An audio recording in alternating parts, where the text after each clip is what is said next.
저는 월가 스님이라고 합니다. 초월할 월자에 거짓가 또는 아름다울 가자를 써서 월가라고 합니다. 큰 스님께서 지어주신 법명인데 처음 들으시는 분들이 외울 때는 아주 외우기가 좋습니다. 월스트리트 할 때 월가로 외우시면 되겠습니다. 여기서 법명을 받으신 분들 계실 거예요. 법명을 왜 받는다고 생각하세요? 법명을 받는 이유. 법명에 맞게끔 행동을 하고 주어진 테두리 안에서 활동하라는 명찰과 같다고 하셨습니다. 부처님 제자로 귀의한다는 뜻에서. 네, 고맙습니다. 법명은 스님들은 다 법명으로서 생활을 하십니다. 홍길동 이렇게 생활하시는 스님은 없죠. 다들 법명을 갖고 계신데 그 법명에 담겨 있는 의미는 살면서 힘든 순간이 다가오게 됩니다. 그러면 나도 모르게 의지할 곳을 찾는 분도 있고 도피를 하시는 분도 있고 법명을 딱 떠올리는 순간 큰 스님께 들었던 그 법문의 내용을 기억하면서 나 자신을 바로잡는 역할을 하는 것이 법명의 의미입니다. 그러니까 여러분들이 법명을 만약 받으셨으면 그 법명에 대해서 의미를 알고 계시는 게 굉장히 중요하다는 뜻이에요. 그러면 제 법명도 떠올리는 순간 뭔가가 위기를 벗어나는 그 주문이 내재되어 있겠죠.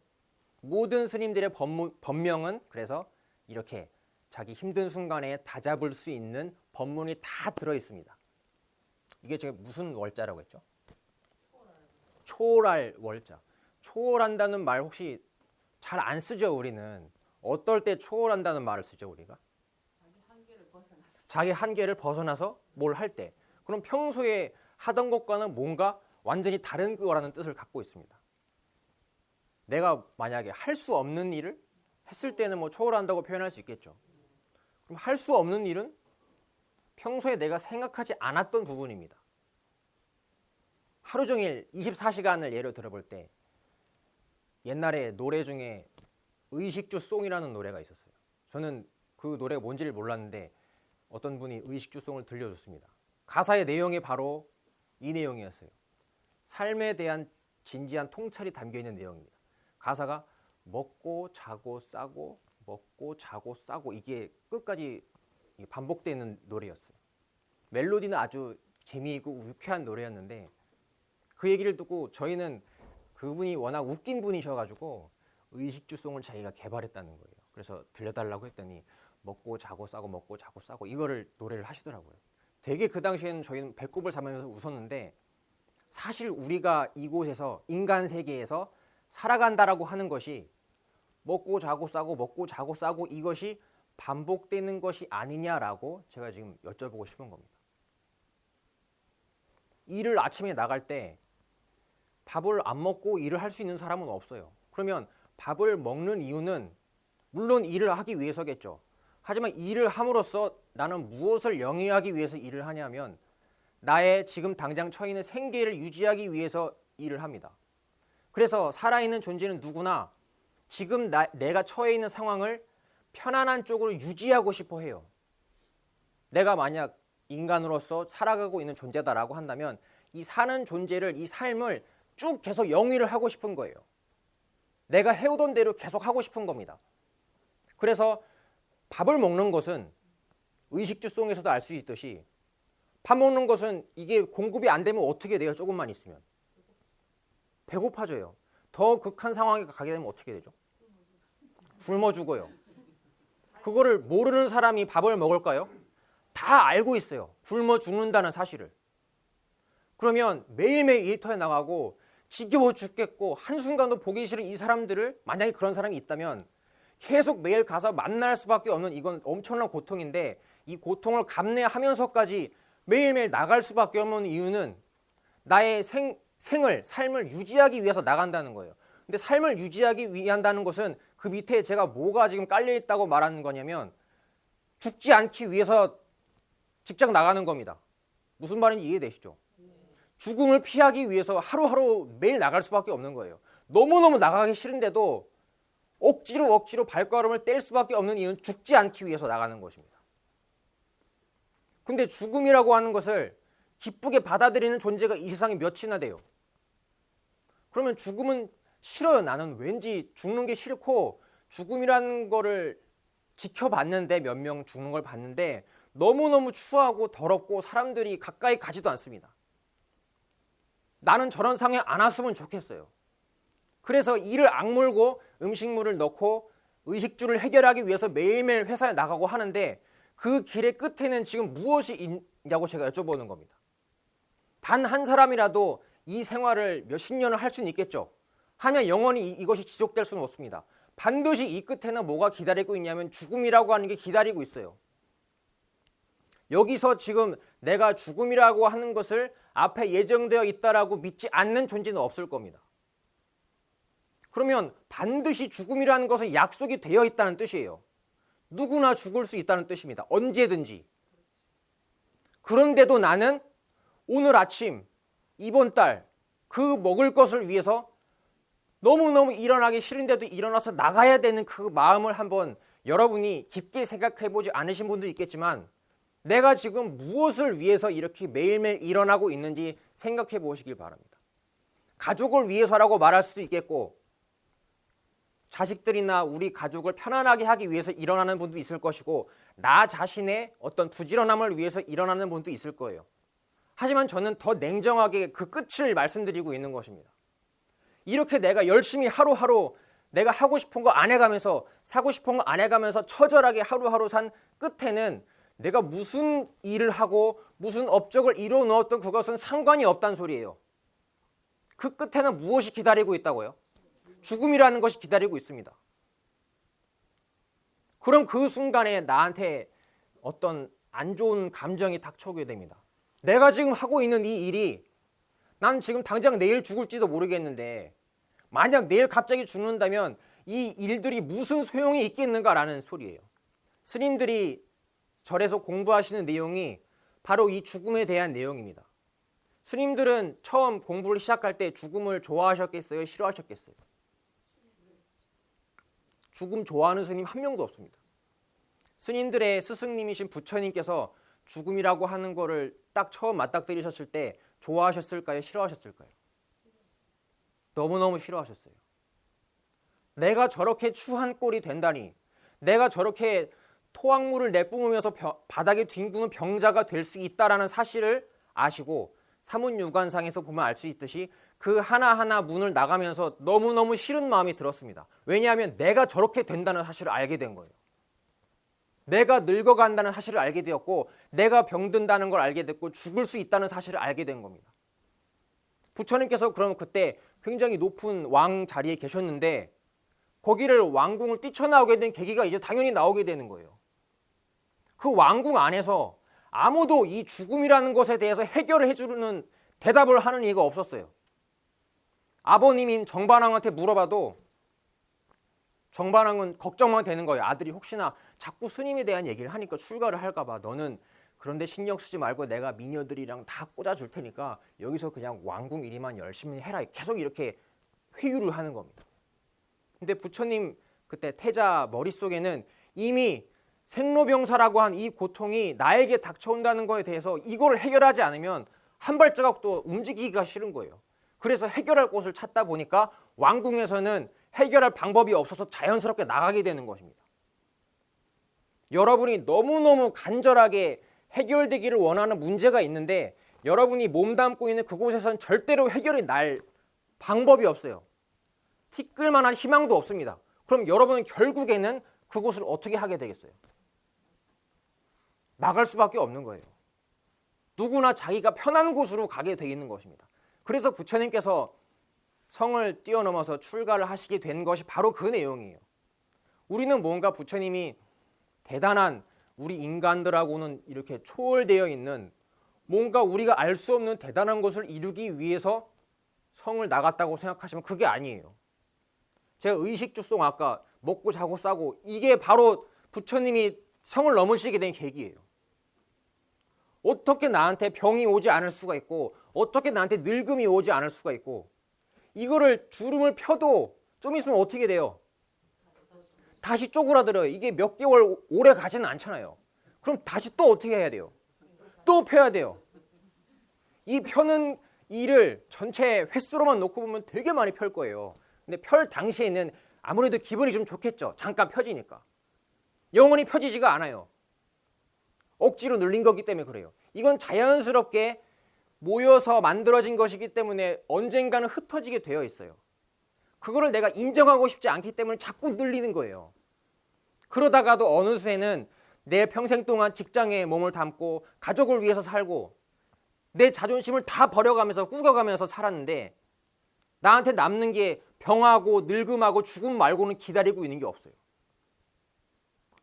옛날에 모 방송인이 방송에서 이런 말을 했습니다. 나는 부처님께서 생로병사를 말씀하셨는데 생로병까지는 내가 지금 다 갖고 있으니까 하나만 더 하면 된다고. 나는 3개나 했고 그랜드슬램을 했으니까 나 뿌듯하다고 이런 말을 했습니다.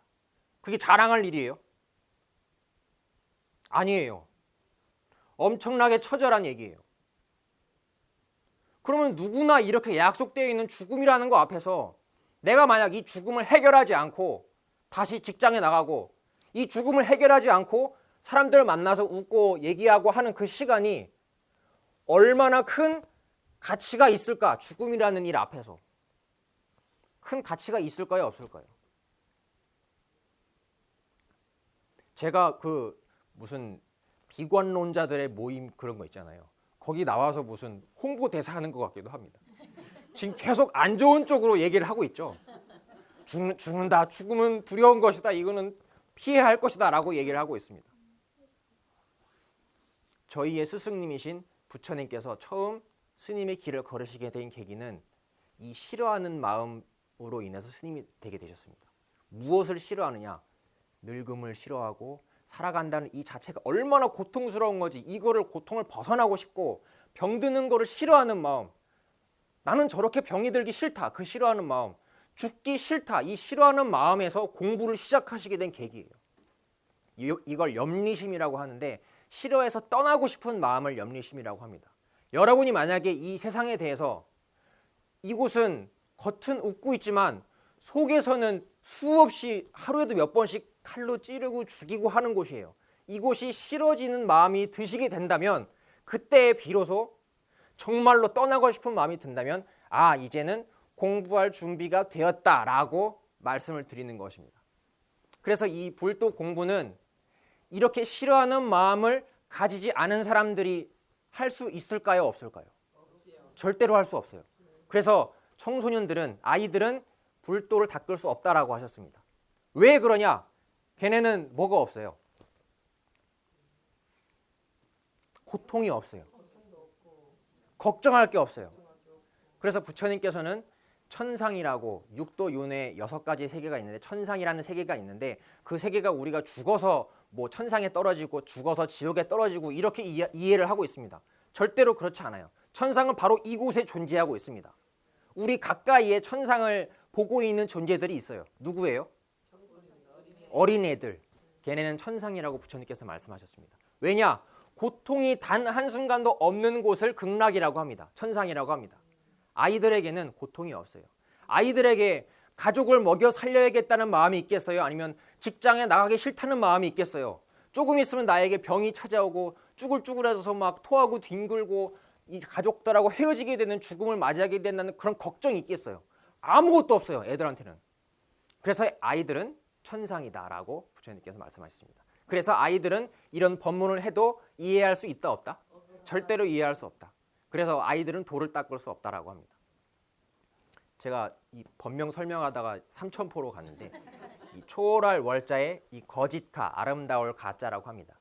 이거는 거짓이라고 하는 것은 불경에 이 가짜라고 하는 낱말이 굉장히 많이 나와요. 이거는 진실되지 않다라는 뜻입니다. 간단히 말하면 우리가 지금 접하고 있는 이 세상 전체는 단 한순간도 고정되어 있는 때가 없다라고 부처님께서 말씀하셨어요. 이걸 실체가 없다라고 표현하기도 하고 공하다라고도 표현하기도 합니다.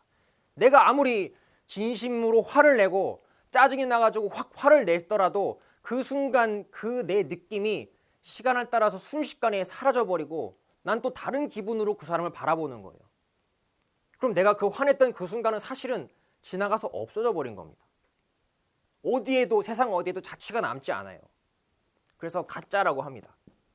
내가 삶에서 진지하게 어떤 사람한테 막 화를 냈더라도 그건 가짜고, 내가 편안하게 이거는 내가 화를 내봤자 아무런 남는 게 없으니 걱정할 게 없는 거였구나라고 편하게 바라봐도 그것도 지나가서 똑같이 가짜입니다.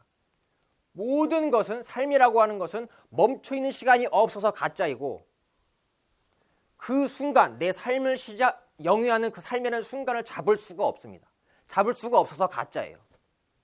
그러면 이 세상에 있는 모든 것을, 내가 삶이라고 얘기하는 모든 것을 한문 한 글자로 표현해봐라 라고 하면 뭐라고 해야 되겠어요? 거짓, 가짜라고 얘기하면 됩니다. 단 한순간도 진실된 것은 없어요. 진실된 것이다 라고 말하는 순간 이거는 과거로 사라져 버립니다. 내가 방금 무슨 죄를 지었는데, 살생중죄 금일참회 이런 말도 천수경에 나오는데, 무슨 죄 이런 거를 금일, 지금 이 순간 참회한다라는 뜻으로 되어 있습니다. 거기에 담겨있는 속뜻은, 참회라고 하는 것은 이거예요. 단 한순간도 머무르지 않고 없어져 버린다는 것을 아는 존재는 참회되었다라고 표현을 합니다. 내가 방금 거짓말을 했는데 이게 이 사람을 거의 죽게 만들었어요. 그 순간 나한테 뭐가 생겨요? 마음속에 죄를 지었다는 죄책감이 생기게 됩니다. 근데 내가 그 당시에 했던 거짓말이나 그 말소리, 그리고 그때 했던 그 행위들, 그때 벌어졌던 일들, 그게 지금 진실하게 남아있습니까? 아니면 사라졌습니까? 사라졌어요. 그건 거짓이에요. 근데 거짓을 내가 인정을 하질 않아요. 이미 사라졌다는 것을 내가 받아들이고 싶지가 않은 거예요.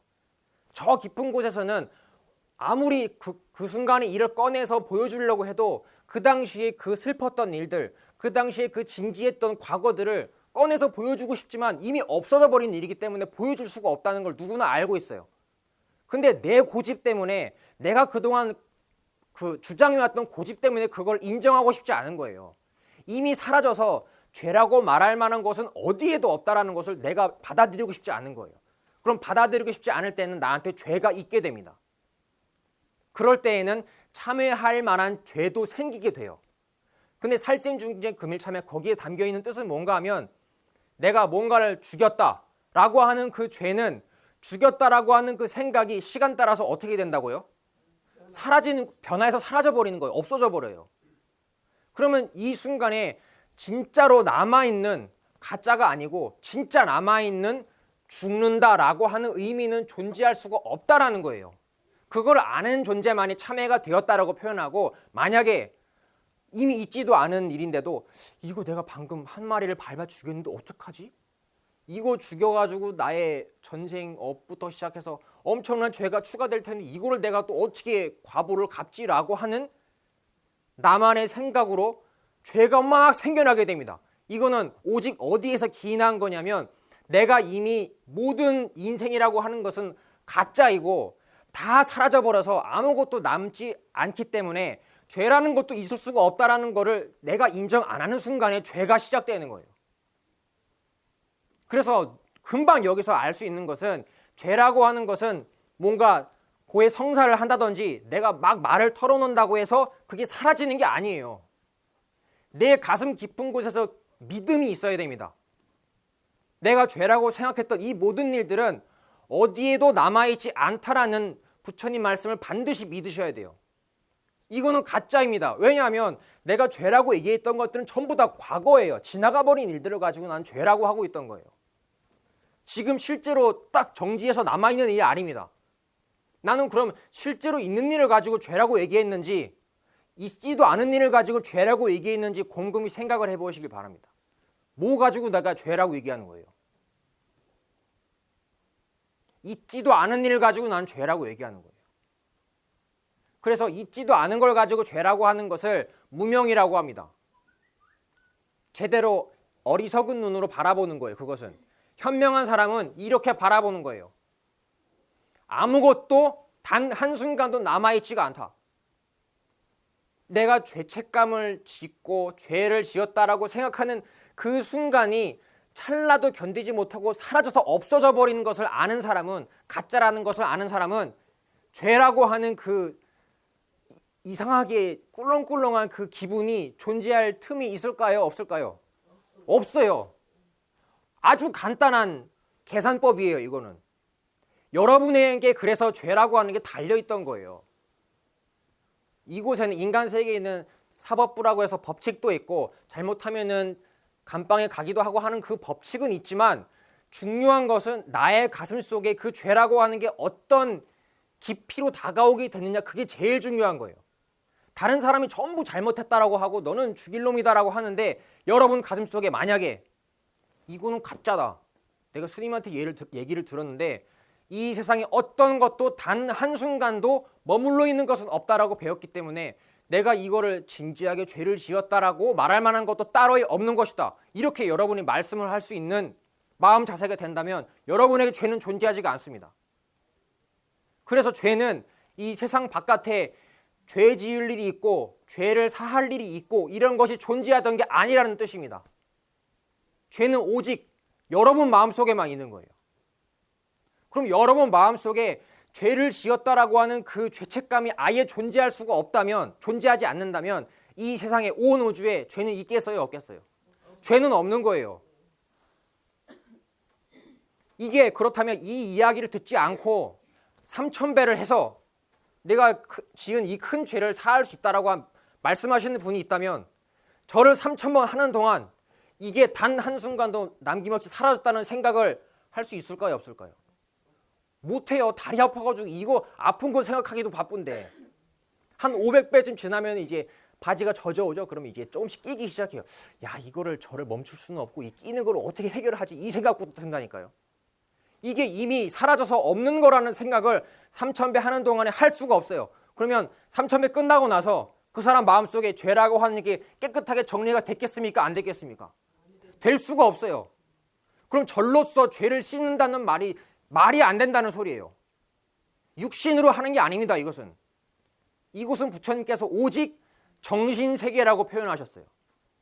부처님께서는 단 한 번도 물질이라고 하는 것을 인정하지 않으셨습니다. 왜냐하면 물질이라고 하는 것은 이 인간 세계가 전부 물질로 되어 있는데 물질이라는 것은 물질을 인정해주는 내가 없으면 물질은 존재하지가 않습니다. 예를 들어서 여러분이 잠들었다고 예를 들어 봅시다. 잠들었는데 이 앞에 있는 물질 세계를 여러분이 느낄 수가 있어요? 못 느낍니다. 왜 못 느끼게 됐느냐? 대답을 하게 되면 안 보이니까, 잠들었으니까 얘기합니다. 그럼 물질 세계라고 하는 것은 잠이 들지 않았을 때만 존재하는 거예요. 잠들지 않았을 때는 뭐냐? 여러분 정신 깨 있을 때입니다. 정신 세계가 펼쳐져 있을 때만 물질이 있는 거예요.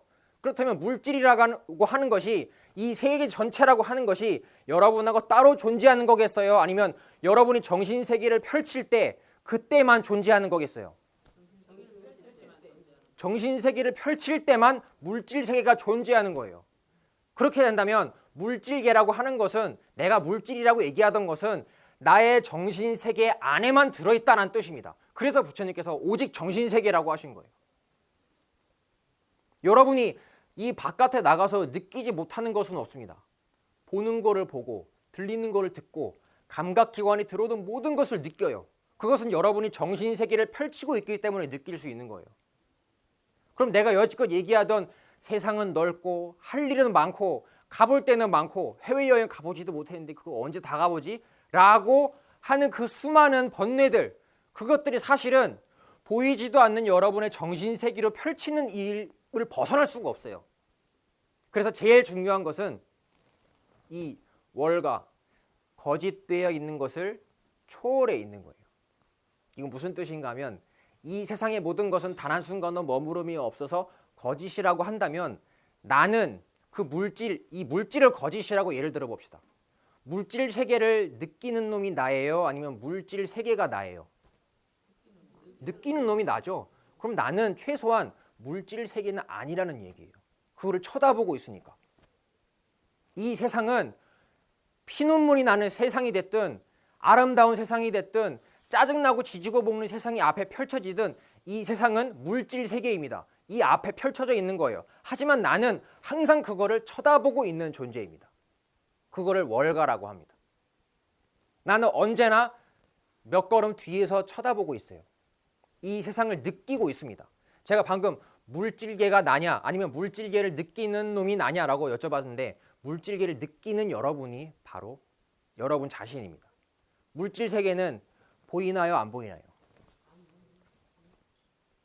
여기 이렇게 색깔도 있고 소리도 들리고 다 보이고 들리고 만져지고 합니다. 근데 이게 나라고 했나요? 아니면 이걸 느끼는 놈이 나라고 했나요? 방금 느끼는 놈이 나라고 했죠?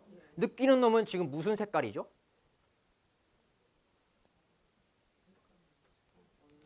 지금 앉아있는 내가 앉아있는데 물질계가 앉아있는 거예요? 물질계를 느끼는 놈이 앉아있는 거예요? 물질계를 느끼는 놈이 앉아있는 거죠. 물질계 느끼는 놈은 이렇게 부처님 앞에 금색도 있고 한데 금색은 내가 아니에요 사실. 왜냐하면 난 그걸 느끼는 놈이에요. 느끼는 나는 여기 앉아있는 이 놈입니다. 이 놈은 무슨 색깔이에요? 색깔을 저한테 보여줄 수 있으세요? 두드리면 무슨 소리가 나죠? 지금 부처님을 느끼는 놈은? 모든 소리를 들을 수는 있어요. 근데 그 듣는 놈에 대해서 저는 지금 얘기 드리는 겁니다. 월가에 대해서 얘기하는 거예요. 모든 거짓, 이 세상의 모든 것들을 느끼고 있는 존재에 대해서 얘기하는 거예요.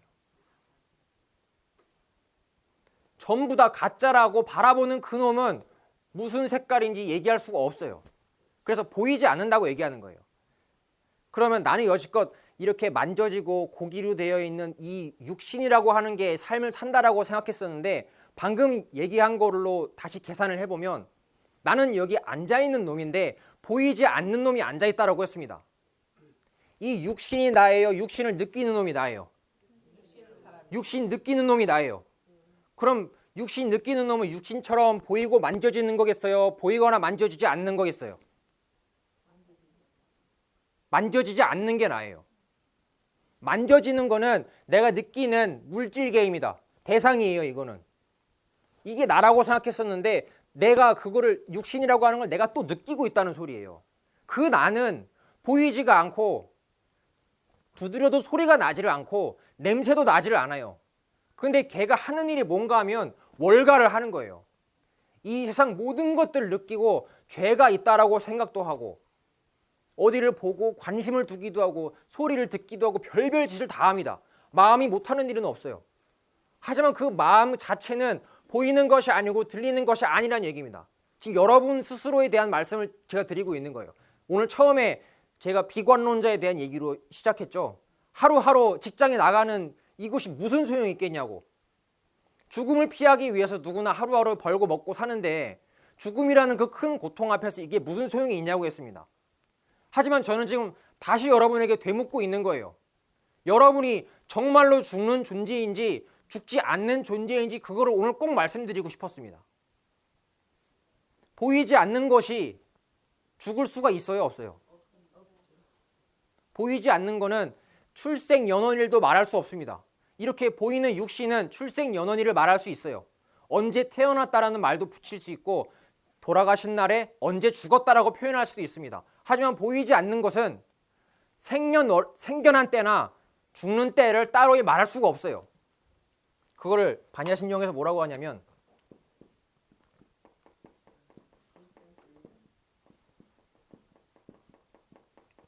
불생불멸이라고 합니다. 어떤 분이 절에서 부적을 안 써줘서 이곳은 참된 절이 아니다라고 비난하시는 걸 제가 봤습니다. 부적을 안 써준다고 참된 절이 아닌 거는 절대로 아니에요. 왜냐하면 주문, 기도하거나 주문 부적이라고 하는 것을 부처님께서도 말씀하셨습니다. 우리가 오늘 서서 외운 반야심경의 끝부분에 무슨 말이 나오냐면 시대신주, 시대명주, 시무상주, 시무등등주라는 말씀이 나옵니다. 그 끝에 주자가 무슨 주자겠어요? 주문할 때 주자입니다. 부적할 때 이 주자 쓰는 거예요. 그럼 반야심경의 그 앞부분에 나온 내용이 이것이 바로 시대신주, 커다란 정신적 주문이고 시대명주, 커다란 밝은 주문이고 시무등등주, 어디에도 따로 비할 수가 없는 오직 이것만 있는 위대한 주문이다라고 말씀하셨습니다. 그럼 우리는 반야심경을 곁에 두고 빨간 글씨로 써있는 부적을 찾고 있었던 거예요. 아니에요. 반야신경에 있는 내용만 여러분이 대략적인 내용만 완벽히 아셔도 주문을 부적을 따로 쓸 일은 절대로 없습니다. 왜냐하면 엄청나게 많은 부적들이 반야신경에 들어있습니다.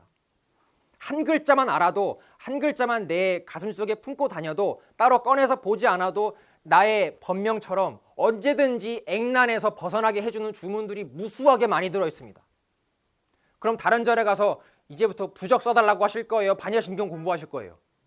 반야신경 공부하셔야 되는 거예요. 부처님이 저희에게 남겨주신 것은 이 불경 말고는 아무것도 없습니다. 그럼 스님들이 따르고 불제자들이 따라야 할 것은 다른 바깥 길을 따라야 할 것이 아니고 이 불경에 의지해야 되는 거예요. 부처님이 말씀해 주신 이 경전의 의지에서 공부를 해나가야 되는 거예요. 다른 거에 의지하시면 안 되는 겁니다. 그래서 제가 반야신경 공부하시라고 말씀드리는 거예요. 얘기가 잠깐 샜는데 이 월가라고 하는 것, 모든 것에서 초월되어 있으면서도 모두를 느끼는 것, 이놈은 여러분 스스로입니다. 여러분의 진짜 모습이에요. 제가 오늘 그거는 보이지 않는다라는 말씀을 드렸고, 보이지 않는 놈은 죽을 수도 없다라고 했습니다. 여러분은 원래 죽을 수 있는 존재가 아니었어요. 부처님께서 처음 왕궁에서 그 사문유관하고 병든 사람을 보고 늙어가는 사람을 보고 죽은 사람을 봤을 때, 그때 당시에는 부처님께서 견해에 그 마음속에 그런 믿음이 있으셨을 거예요. 나는 당연히 아버님께서 낳아주신 존재니까 시체들도 많이 봤는데 언젠가 나도 죽겠지, 나는 죽는다라는 믿음을 갖고 계셨을 겁니다. 그렇기 때문에 그게 싫어서 출가를 하시게 됐다라고 했어요. 그럼 부처님께서 출가를 하신 후에 다시 중생들에게 설법을 해주러 돌아오셨어요. 이 문제가 해결이 되었기 때문에 돌아오신 거거든요. 해결한 문제는 무슨 내용일까요? 생로병사를 해결하는 그 문제를 해결하고 인간 세계로 다시 오신 거예요. 중생들에게. 그래서 중생들에게 설해 주신 내용이 생로병사를 해결하는 법문을 평생 동안 설해 주시다가 왔습니다. 반야신경에 그러면 그 시대신주 앞에 나와 있는 그 많은 한문들은 알고 보면 생로병사를 해결하는 내용이다, 이렇게 이해하시면 금방 이해가 되는 거예요. 오직 반야신경에는 생로병사를 해결하는 법문 말고는 없어요. 제가 오늘 간단하게 드린 법문은 뭐였냐면, 나는 느끼는 놈이다, 이 말씀 드렸습니다. 나는 물질계가 아니고 물질계를 느끼는 정신계가 나이고, 이곳은 그래서 정신세계예요. 내 정신이 없으면 존재하지가 않습니다. 제가 자주 드는 비유 중에 하나가 뭐가 있냐면, 이 세계는 매우 매우 크다라고 합니다. 우주 세계. 어떤 학자는 연구를 했는데 지금도 이렇게 커다랗다고 우리가 생각했던 은하계가 아주 그거를 축소해보면 조그만하고 그거보다 훨씬 큰 은하계도 있고, 근데 그걸 또 전체를 또 축소해보면 전만해지고 그 전보다 엄청나게 큰 은하계가 또 있고, 근데 그 전체보다 수없이 비교할 수 없이 큰 게 지금도 생겨나고 있다, 이런 이야기를 해요. 그럼 이제 사람들이 궁금해하기 시작합니다. 이거를 우리가 언제 다 알지? 이런 질문을 하는 거예요. 이제 어리석은 질문들이 나오게 되는 거예요. 지금도 뭔가 내가 모르는 세계가 커져가고 있다라고 하는 그 믿음 때문에, 야, 이렇게 방대한 세계가 이렇게 끝없이 펼쳐져 있으면 나는 얼마나 초라한 존재인가, 이런 생각들도 하시게 되는 거예요. 저는 그 얘기를 드리려고 지금 이 얘기를 꺼낸 게 아닙니다. 얼마나 클까라고 여러분이 알아요, 몰라요? 야, 여기 요만한 은하계보다 훨씬 큰 게 있으면 야, 엄청 크겠네 라고 상상으로 알아요, 몰라요? 내 상상 속에 은하계가 있잖아요. 그렇죠? 그 은하계가 내 정신 속에 들어와 있어요, 없어요? 상상하고 있을 때는 들어와 있는 거예요. 그럼 내 안에 온 우주 은하계가 내가 관심을 두고 생각하고 있을 때는 보지 못했다라고 얘기를 하지만 나만의 은하계는 항상 내 정신 속에 존재하고 있는 거예요. 나만의 은하계 말고 이 세상에 남의 은하계는 존재하지가 않습니다. 내가 바라보는 세상만 존재해요. 그렇다면 우주가 엄청나게 은하계가 크다고 하더라도 그거를 느끼는 놈이 바로 여러분인데, 여러분 없으면 온 우주는 아무 소용없어요. 그러면 여러분이 크겠습니까? 온 우주의 은하계가 크겠습니까? 내가 훨씬 큰 거예요, 은하계보다. 근데 우리는 여지껏 그 은하계를 크기가 얼마만 하다고 얘기를 했냐면 헤아릴 수 없이 크다라고 했어요. 그러면 그거를 느끼고 있는 여러분 정신은 얼마나 큰 거예요? 헤아릴 수 없이 큰 거예요. 그거를 꽉 차 있다라고 표현합니다. 여러분 정신이 닿아 있지 않은 곳은 없어요. 하늘에도 닿아 있고, 왜냐하면 하늘을 느낀다면 여러분 정신 속에 들어와 있다는 얘기고, 저 멀리 종소리를 듣는다고 하더라도 종소리하고도 닿아 있습니다. 저 멀리까지. 왜냐하면 허공하고 닿아 있기 때문에 내가 듣는다는 얘기를 할 수 있는 거예요. 여러분이 사방팔방으로 여러분 정신이 닿아 있지 않은 곳이 있을까요? 없을까요? 단 한 군데도 없어요. 그러면 온 우주 전체는 뭘로 꽉 차 있는 거예요? 내 정신으로, 나만으로 가득 차 있는 거예요. 이거를 천상천하 유아독존이라고 합니다. 부처님이 따로 뭔가 우리하고 차별된, 뭔가가 초월된 엄청난 깨달음을 얻었기 때문에 우리는 거기에 범접할 수 없다. 이게 천상천하 유아독존이 아니에요. 여러분만으로 꽉 차 있습니다. 지금 이 순간 바로 여러분의 보이지 않는 정신으로 온 우주가 꽉 차 있습니다. 이게 천상천하 유아독존이에요. 이게 나하고 먼 세계에 떨어져 있는 부처님의 국한된 얘기겠어요? 나의 얘기겠어요? 바로 나 자신을 뜻하는 얘기였던 것입니다. 천상천하 유아독존은. 나하고 멀리 있는 법문이 아니었던 거예요. 지금 여러분 앉은 자리에서도 은하계를 상상할 수 있고, 앉은 자리에서도 저 멀리서 들려오는 소리를 들을 수 있고, 눈만 딱 돌리면 저 멀리 있는 하늘까지 다 볼 수 있습니다.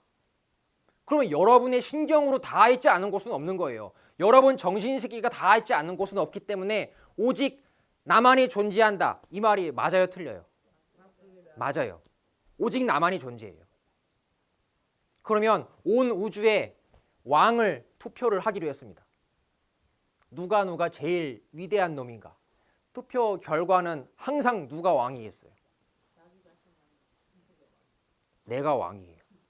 여러분 마음속에 나는 왕이다라는 마음을 가지십시오.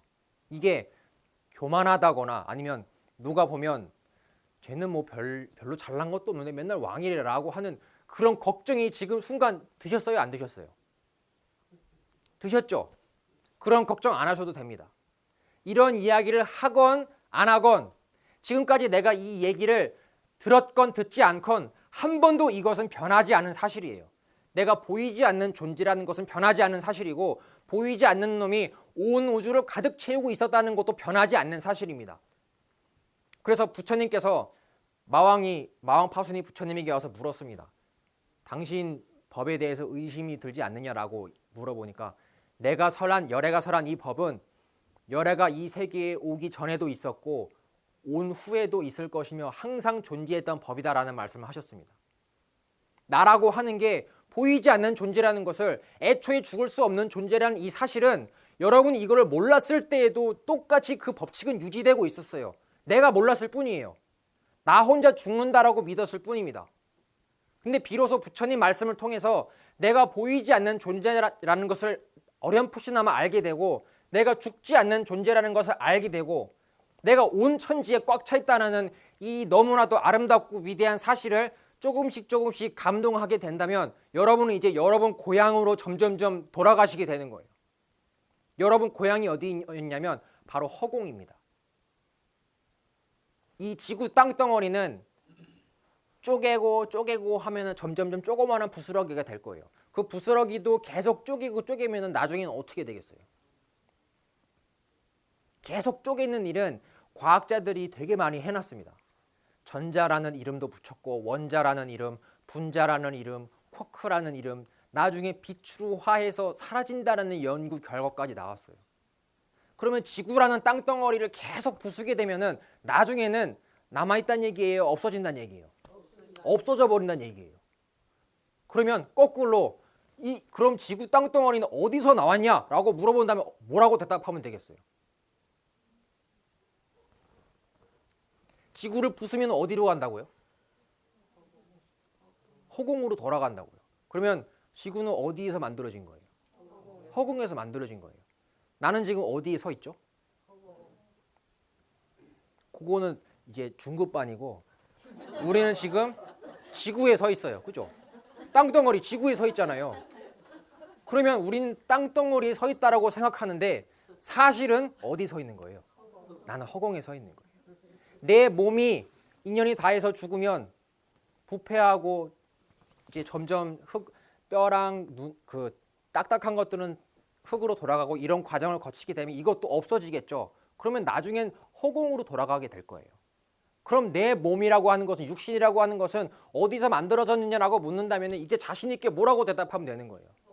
허공에서 만들어졌다라고 대답하면 되는 거예요. 허공으로 만들어졌기 때문에 단 한순간도 이 육신이 버티지를 못하는 거예요. 멈춰있는 순간이 있을 수가 없어요. 왜냐하면 없는 걸로 만들어진 거기 때문에 잠시 있는 듯 할 뿐이지 진짜로 이게 존재하는 순간은 단 한순간도 없어요. 과학자들이 자꾸 물어봅니다. 이게 왜 멈춰있지 않고 변할 수밖에 없는가? 엄청나게 어리석은 질문을 하고 있는 거예요. 그들은 그들이 바라보는 눈을 끝까지 믿고 있습니다. 내가 바라보는 이 눈은 맞다. 내 눈은 맞기 때문에 이 앞에 이 몸이 썩어서 문드러진 이것만 해결하면 된다라고 생각하는데 그렇지가 않아요. 그 보는 놈에 대한 생각을 못하는 거예요. 과학자들은. 제가 오늘 물질계는 정신계 속에 들어와 있다라고 했기 때문에 오직 나의 정신세계만 존재한다고 했습니다. 나의 정신세계에 대해서 파악하는 게 제일 먼저 해야 될 공부인 거예요. 그래서 나는 과연 무엇으로 되어 있는가? 나는 여지껏 몸이 나라고 생각을 했었습니다. 이렇게 팔다리 있고 머리 달리고 말하고 하는 게 나라고 생각했어요. 근데 곰곰이 생각해보니까 몸을 느끼는 놈이 또 있어요. 이게 과연 무슨 조화냐 이런 이야기입니다. 보이지 않는 놈이 평생 동안, 죽을 수 없는 놈이 평생 동안 뭐라고 계속 떠들고 다니냐면 나 좀 있으면 죽는데, 나 좀 있으면 죽는데, 어머니가 아침에 나갈 때 차 조심하라고 하더라고. 죽지 않기 위해서 너는 차를 조심해야 된다고 난 배웠기 때문에 조금 있으면 죽을지도 몰라라고는 걱정을 평생 동안 안고 살아갑니다. 사형수의 마음하고 제가 방금 말한 이 마음가짐하고 틀릴까요? 똑같을까요? 똑같아요. 엄청나게 큰 불안 위에서 우리는 살고 있는 거예요. 내일 어떻게 될지도 알 수가 없어요. 근데 어찌하여 이 죽음이라고 하는 것을 해결하려는 생각을 안 하고 그냥 무작정 한 걸음 한 걸음 앞으로 내딛기만 하느냐는 말씀을 하신 거예요. 부처님께서. 부처님께서 우리가 사는 모습이 제대로 편안하고 올바른 방향으로 살고 있었다면 경전, 그 수많은 경전을 남길 일이 없으셨을 거예요. 근데 말씀을 조금 하셨어요. 엄청나게 많이 남겨놓으셨어요. 엄청나게 많이 남겨놨어요. 평생 봐도 못 볼 양 같아요. 그만큼 우리가 잘못 살고 있는 모습이 많았다는 얘기예요. 나는 여지껏 살고 죽는다라고 생각을 하고 살았었습니다. 그 위에서 의식주 송이라는 노래도 나오게 되고 나가기 싫은 그 걱정도 들게 되고 내가 시한부 인생이라면 그 남아있는 시간 동안에 뭔가를 남겨놔야 된다는 부담도 안게 되고 그 얼마나 큰 고통이겠어요. 시간은 없는데 해야 될 일은 많고 근데 만약에 여러분이 죽지 않는다는 사실을 알게 됐습니다.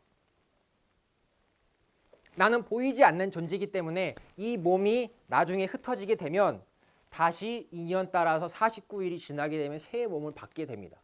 이거를 윤회한다라고 얘기하는데 내가 이번에 죽어도 다음에 반드시 나는 끊어지지 않고 이어진다라는 믿음을 여러분이 갖고 계시다면 이번 생 안에 잘못될까 봐 조마조마하는 마음이 있을까요? 없을까요? 없어요. 여러분의 생은 영원합니다. 왜 제가 영원하다고 자신 있게 말씀드리냐면 여러분은 원래 죽을 수 없는 존재였어요. 이번 생에서 인연이 끝나게 되면 여지껏 살았던 기억의 뭉치들이 있습니다. 그건 뭐 보이는 것은 아니지만 그 기억을 어려운 말로 칠식이라고 해요. 7번째 식. 육식은 6번째 식은 이 눈앞에 보이는 현식이라고 합니다. 보이고 들리고 냄새나고 이런 것들이 모이게 되면 아 지금 뭐가 앞에 있구나라는 것은 육식이라고 하고 그게 순식간에 제가 아까 찰나에 없어져 버린다고 했죠. 과거로 사라지게 되면 그것은 기억이라고 하는 것으로 저장이 되게 됩니다. 그 기억을 칠식이라고 해요. 죽을 때에는 그 칠식이라고 하는 것들에 평생 동안 모여있던 평균 점수가 있어요. 슬프게 평생 동안 기억을 쌓았던 사람은 슬픈 평균 점수가 나오게 될 것이고 계속 웃으면서 억지로 개그도 하면서 재밌게 살았던 분들은 개그를 했던 그 평균 점수가 나오게 될 겁니다. 그 평균 점수, 그걸 기분이라고 하는데 그 기분을 가지고 49일 동안 중음이라고 하는 곳에 가게 됩니다. 중음 세계는 그래서 49제를 지낸다고 하잖아요. 그 49일이 내가 인연이 다 하고 나서 다음 몸을 받기까지의 기간이에요. 근데 그때 나타나는 모든 일들은 제가 오늘 말씀드린 이 법문 하나만 기억하셔도 여러분 절대로 악도에 떨어질 일이 없습니다. 무슨 법문이었냐면 이곳은 오직 내 정신세계라는 이 말씀만 꼭 기억하고 계십시오. 여러분이 갑자기 어떤 위험에 처하게 돼서 언제 죽을 수 있을지는 모른다고 했어요. 근데 그 죽음이라는 것이 다가오게 됐을 때 어떻게 받아들일 것인가 굉장히 중요합니다. 여러분이 그 죽게 되는 순간에 이제 이 세상하고 떨어지게 되면 눈하고 귀하고 이 세상에서 쓰던 감각기관은 못 쓰게 되고 정신 속에 들어있는 꿈을 꿀 때 눈을 감고 꾸는데 그 꿈을 보는 감각기관으로 이제 49일을 맞이하게 되는데 그때 앞에 여러 가지 모습들이 다가오게 돼요. 처음에 3일 반 동안에는 너무나도 눈이 부신 빛이 다가온다고 하고 그 뒤에는 아미타 부처님도 드러나시고 그 뒤에는 점점점 나한테 들어있는 흉악한 모습들 막 피비린내 나는 이런 잔인한 모습들이 드러난다라고 되어 있습니다. 근데 그 드러나는 모습들을 보고 대부분의 사람들이 도망가게 되는 거예요. 왜 도망가겠어요? 만약에 이게 나의 살이라고 생각하면 내 안에 있는 거라고 생각하면 도망갈 일이 있을까요? 없을까요? 없어요. 그럼 왜 도망가겠어요? 나라고 생각하기 때문에 도망가는 거겠어요? 남이라고 생각되기 때문에 도망가는 거예요. 무서운 광경이 딱 펼쳐졌다. 꿈속에서라도. 무서운 걸 보고 왜 도망가고 싶겠어요? 나 말고 다른 세계라고 생각을 하는 거예요. 저는 근데 피하고 싶은 마음에 저는 근데 그런 일은 있을 수가 없다 했어요. 이곳은 오직 나의 정신세계라고 했습니다. 그러면 무슨 일이 벌어지건 간에 그거는 사실은 누구 안에 있는 거예요? 내 안에 있는 거예요. 여러분이 지옥에 떨어져도 이 법칙은 똑같이 적용이 됩니다.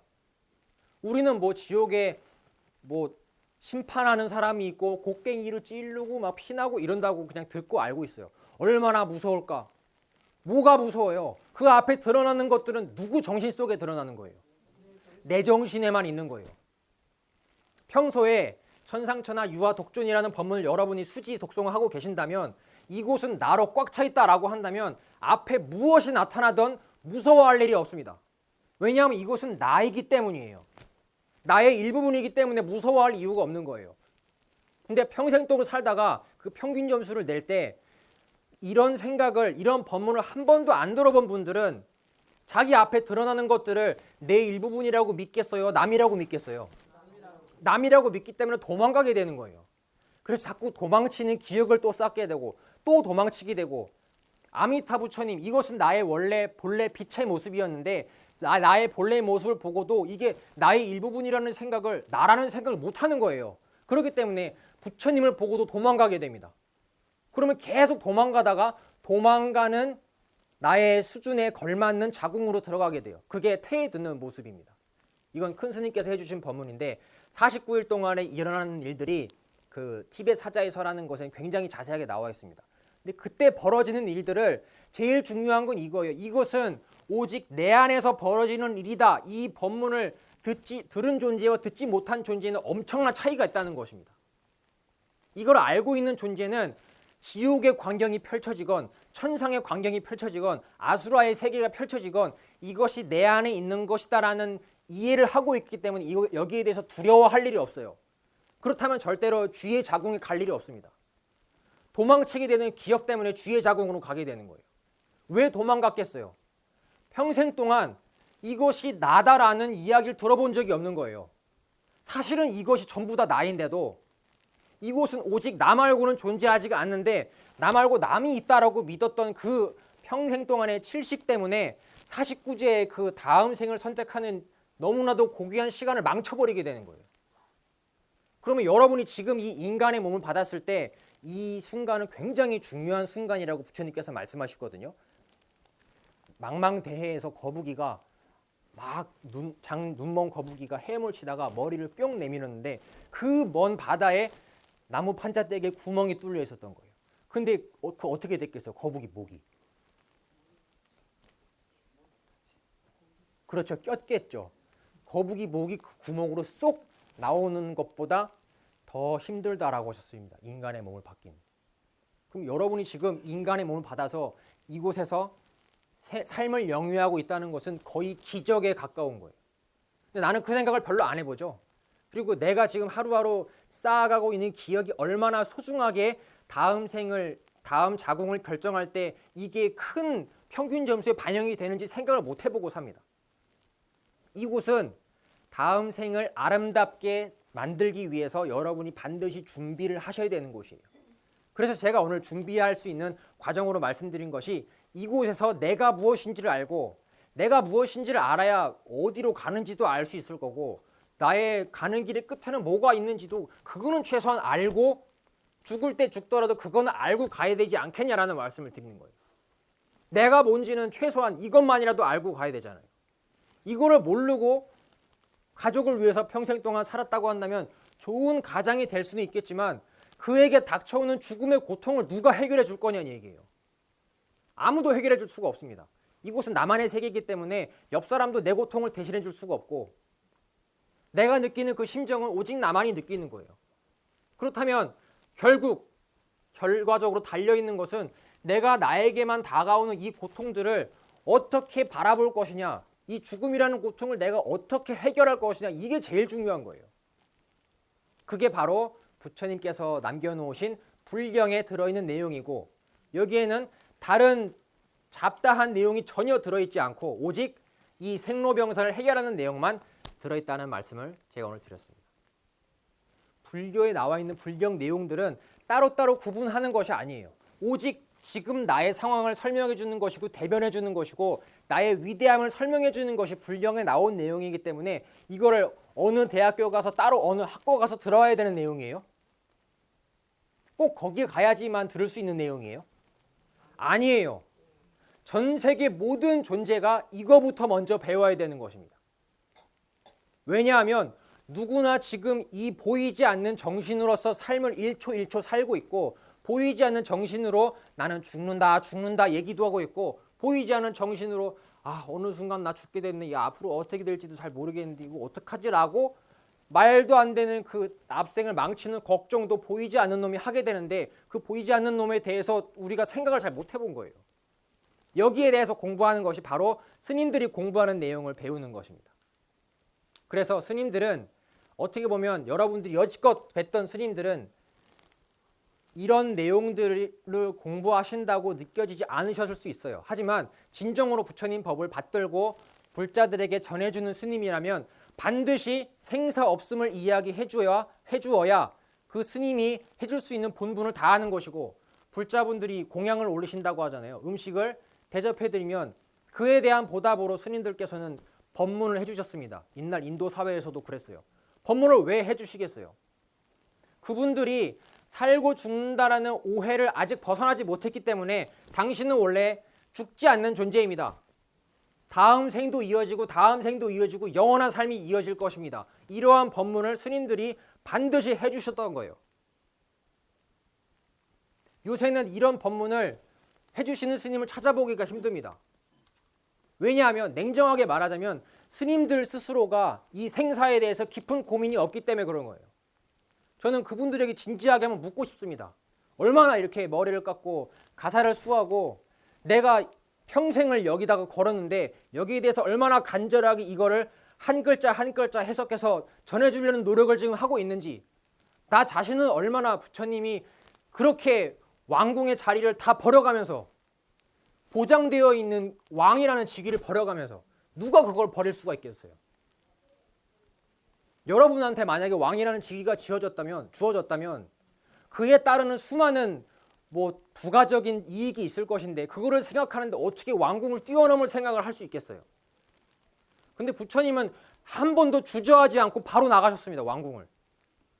그 부처님의 간절함이 불경에 묻어서 내려오고 있는데 어찌하여 스님들은 그 간절함을 다시 가슴에 담아서 전해줄 생각을 하지 못하냐는 얘기예요. 이게 그러면 불교 공부라고 하는 것이 불경 공부라고 하는 것이 그냥 수업 돈 내고 수강료 듣고 몇 달 코스 하는 것처럼 장난으로 배울 내용이겠어요? 아니에요. 이거는 평생을 걸고 배우는 공부예요.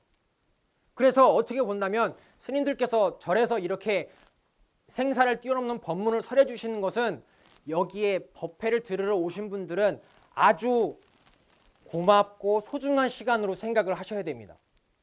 왜냐하면 스님들도 역시 이 생사를 뛰어넘는 거에 평생을 바쳤기 때문에 자기의 편안함을 추구하고 자기의 생사만 해결이 될 수 있다면 알려주지 않고 그냥 떠나셔도 무방합니다. 근데 왜 스님들이 이렇게 열변을 토하면서 다 불자분들에게 전해주셔야 된다라고 제가 얘기하냐면 부처님께서 그렇게 하셨습니다. 부처님께서 깨달음을 얻으시고 바로 열반에 드셨나요? 보리수 나무 아래에 앉으셔서 깨달음을 얻으시고 바로 열반에 들지 않으시고 45년 동안 시체를 쌌던 옷을 몸에다가 두르고 그거 한 포자기만 두르고 맨발로 45년 동안 인도를 전역을 돌아다니면서 설법을 하셨습니다. 왜 그분이 그 고귀한 자리를 버리고 그런 험난한 삶을 선택했냐고 어떤 분들은 물어보는 분들 계세요. 그 물어보는 분들 눈에는 험난하게 보일 것입니다. 하지만 부처님의 견해에는 그 일 말고는 할 것이 없습니다. 이 육신은 언제든지 쓰러져서 사라질 수 있지만 아무리 보톡스로 땡기고 찡기고 한다 해도 언젠가는 허물어져 버릴 것이 당연한 것이지만 근데 이게 내가 아니었다라는 사실을 알려주기 위해서 이거를 들어보지 못한 존재들을 위해서 우리는 감히 할 수 없을 그 수십 년의 여정을 아무런 거리낌 없이 하셨던 거예요.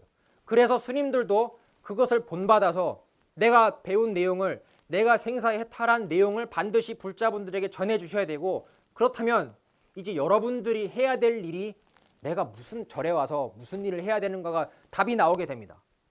여러분들이 만약에 생사를 뛰어넘는 법문을 스님께 들으셨다면 여러분이 이제 뒤에 오는 후배들에게 전해줘야 될 것은 뭐밖에 없겠어요. 전법 말고는 없는 거예요.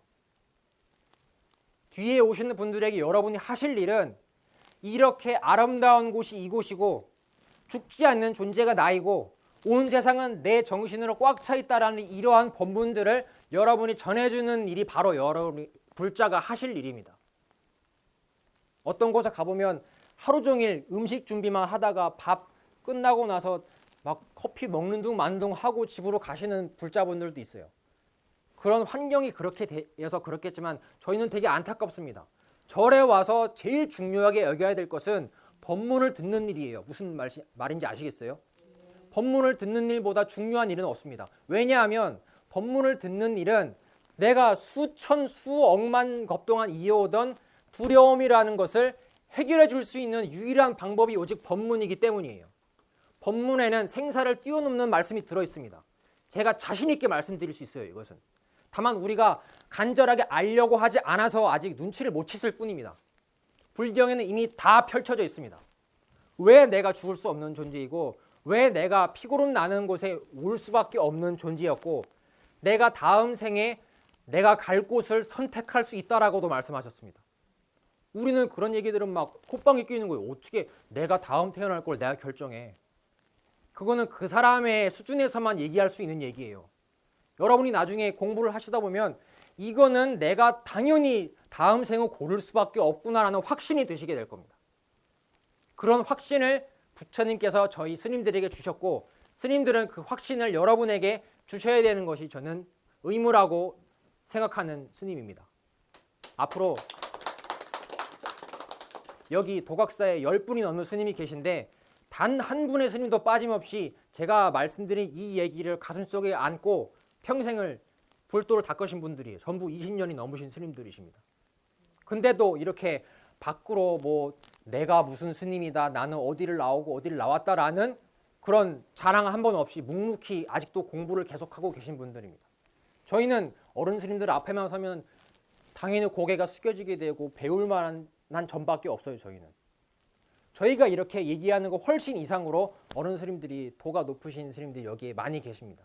그래서 오늘 처음 인연이 되신 분들도 있지만 이곳은 인간 세계는 아주 귀한 기회로 여러분들이 몸을 받고 오신 것이기 때문에 제가 아까 거북이 목 낑기게 되는 얘기도 드렸잖아요. 거북이 목이 나오는 것보다 더 힘든 기회를 여러분이 인간의 몸을 받는 찬스를 잡으셨기 때문에 이번 인간의 몸을 받았을 때 여러분의 팔자를 바꾸셔야 된다고 말씀드리는 겁니다. 그 팔자를 바꾸는 방법은 부적 쓰는 게 그 방법이 아니고 반야신경 공부하는 것이 그 방법이고 또 여기 와서 본문을 듣는 것이 그 방법이라고 제가 오늘 말씀드리면서 제 본문을 이것으로 마무리하겠습니다. 고생 많이 했습니다. 부가적으로 하나만 더 말씀드리면 사실 오늘 법회 주제가 따로 있었어요. 욕먹었을 때 상처받지 않는 법이라는 주제로 제가 법문을 하게 되어 있었습니다. 근데 제가 거기에 대한 얘기를 한마디도 안 했네요. 그죠? 근데 여러분이 만약 월가라고 하는 이 법명을 나의 근본적인 저 밑바닥에 있는 죽음이라고 하는 것이 만약 내가 해결이 되었다면 어떤 사람이 앞에 와서 도대체 일을 뭐 이딴 식으로 하냐고 막 손찌검을 하고 뺨도 때립니다. 여러분에게 영원한 삶이 보장되어 있다는 그 믿음 앞에서 그 뺨따구가 효력을 발휘할까요? 못할까요? 그거는 그냥 모기가 찍찍하는 거예요.